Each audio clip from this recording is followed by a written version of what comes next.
बिहार विधानसभा चुनाव की गिनती का दिन है आज 14 नवंबर और तकरीबन आधा दिन बीत चुका है और तस्वीर कुछ साफ होती हुई दिख रही है, जिसमें जो अभी तक के एग्जिट पोल्स भी जिस तरह से बता रहे थे एनडीए की सरकार बनती दिख रही है। हमारे साथ इस पर और चर्चा करने के लिए कांग्रेस के प्रवक्ता हैं अतुल लोंढे पाटिल साहब, उनसे बात करेंगे। सर, जो अभी फ़िलहाल जो दिख रहा है, जो रुझान दिख रहे हैं, उसमें जो महागठबंधन है वो 50 का आंकड़ा भी पार, हाफ सेंचुरी भी मुश्किल उसकी होती दिख रही है। क्या कारण आपको इसका लग रहा है? ये बिल्कुल महाराष्ट्र का रेप्लिका दिख रहा है।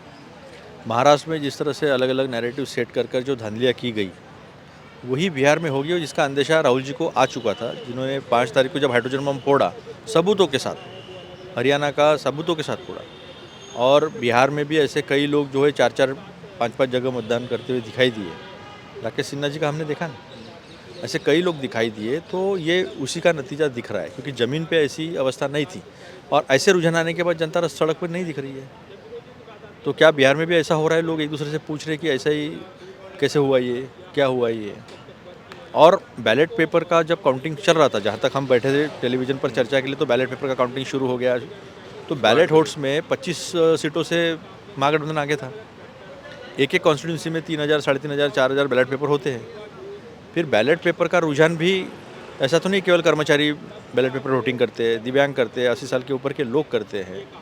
तो उसका रुझान और इसका रुझान एकदम से अलग हो जाए, यही महाराष्ट्र में हुआ था, यही हरियाणा में हुआ था।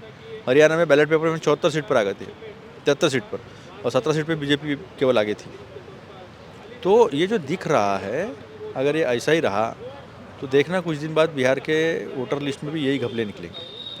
अतुल जी, इसी आरोप को लेकर, क्योंकि जिस तरह से वोट अधिकार यात्रा भी राहुल गांधी जी ने निकाली थी और काफ़ी एक जन समूह भी उस समय दिखा था उनके साथ जुड़ा हुआ, तो क्या कारण रहा? क्या ये जनता तक ये बात पहुंच नहीं पाई है? क्योंकि एक तरफ से पूरा एनडीए गठबंधन है वो आरोप लगाता है इस चीज़ के कि ये जब भी कहीं चुनाव हारते हैं तो हमेशा जो आरोप है वो पूरी प्रक्रिया पर, चुनाव प्रक्रिया पर लगाया जाता है। इस बार एसआईआर क्योंकि उसके मध्य में था तो उस पर आरोप लग रहे हैं। मृत लोगों ने राहुल गांधी जी के साथ चाय पी है, देखिए आपने।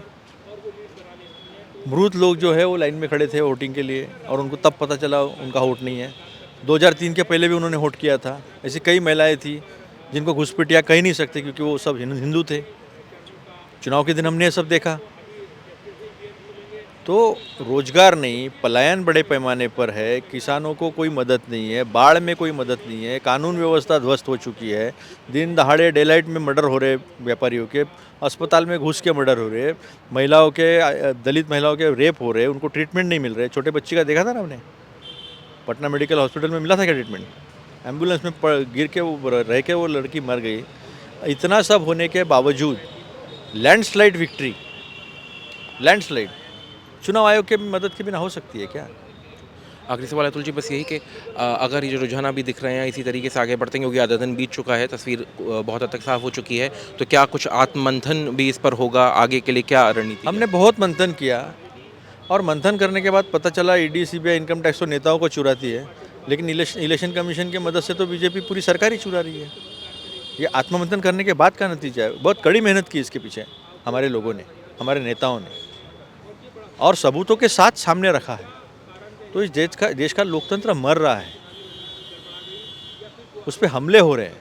लोकतांत्रिक संस्थाओं को 70 साल में जो मजबूती दी थी उसको ख़त्म किया जा रहा है, सबवर्ट किया जा रहा है, और ये एक बहुत खतरनाक चीज़ है ये। तो सुना आपने, अतुल लोंढे पाटिल साहब, प्रवक्ता कांग्रेस, बता रहे हैं कि किस तरह से जो अभी रुझान आ रहे हैं फ़िलहाल, जिसमें एक क्लीन विक्ट्री दिख रही है। जैसा कि एग्जिट पोल में हमको लगातार बता रहे थे कि एनडीए को सब दिखा रहे थे एग्जिट पोल्स की, किस तरह से क्लीन स्वीप करता दिख रहा है वो। तो उसी को लेकर वो बता रहे हैं कि जो पहले से नैरेटिव चल रहा था वही अभी भी है, एसआईआर और साथ ही साथ इलेक्शन कमीशन को जो हमेशा घेरने की कोशिश करते हैं, वही सारी चीज़ें हैं। अमूमन 12 बजे तक तस्वीर साफ़ हो जाती है, मगर क्योंकि बात बिहार की है तो 2015 में हम देख चुके हैं किस तरह से अंत तक आते-आते तस्वीर बदल गई थी। तो अभी भी थोड़ा-सा इंतज़ार करने की ज़रूरत है। थोड़े बहुत समय में क्या सरकार किसकी होने वाली है, क्या होने वाला है बिहार में, ये सब आपके सामने होगा। कोशिश करेंगे हम उस पर भी कांग्रेस के किसी प्रवक्ता से उनका रुख या फिर उनका बयान आप तक पहुँचाएँ।